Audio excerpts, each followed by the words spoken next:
All right, now let's get to some talk about Cristiano Ronaldo. Reportedly turns down an offer from the Chinese Super League, 300 million euros.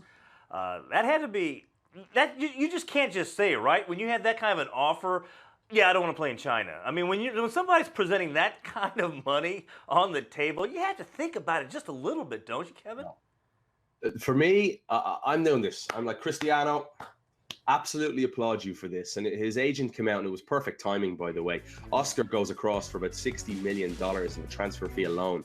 And then, of course, Jorge Mendes, Ronaldo's agent, comes out and says, oh, well, Cristiano had an offer of 300 million. So well played by the agent. But Ronaldo, for me, is settled. He's got his child in school. He loves Madrid. He loves the club. He's been hugely successful at the Santiago Bernabeu. So why would he go to a league, guys, that you basically disappear? I mean, I can't ask one of my friends, a fellow journalist, I'll ask them, have you ever seen a Chinese Super League game? And they say no. You go to China right now and you're basically disappearing. Some people are okay with that because they can go and pick up a massive amount of money, like Alex Witzel yesterday went across to play for a Chinese Super League team. I actually don't even know how to pronounce the name, to be honest. And I don't know the team, and I hate to sound ignorant in that sense, but they're a small team that just got promoted from the second division in China.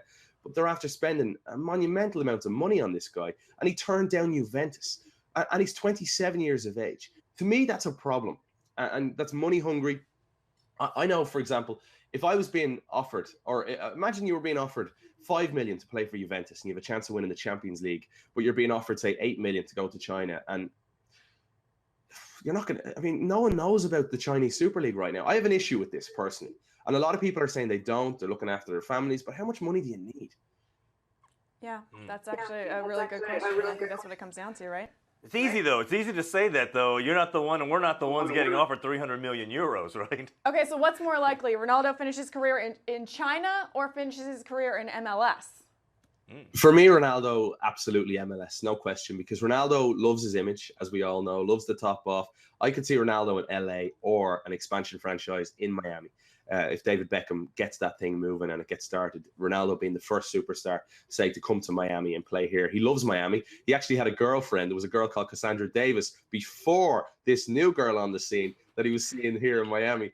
And I think he'd enjoy that. He'd enjoy the spotlight, and he enjoys America. So absolutely Major League Soccer. I can't see Cristiano Ronaldo ever playing in China. Is he sure he doesn't moonlight as a TMZ I know. reporter? You know a lot about Cristiano's background there, Kev. A lot about his girlfriends of the past. I don't Singing know. Sexy Back. I mean, you got a lot going on here. I love it. Bringing the heat this morning. I'm sitting at a bar with my wife a few months ago, and this old lady sits down next to me, and we get chatting, and she says to me, oh, my friend's daughter is dating some footballer. I was like, oh, yeah, kind of small talk. Yeah. Some Portuguese guy. And I said, yeah. And this went on. And next thing she pulls up, I'm like, that's Ronaldo. How do you not know who he is? I don't know. He's a soccer player. He said he's the most famous athlete on the planet. I mean, you have to know who Cristiano Ronaldo is. So, yeah, apparently this girl, and I looked it up, and the old lady sitting next to me was speaking the truth.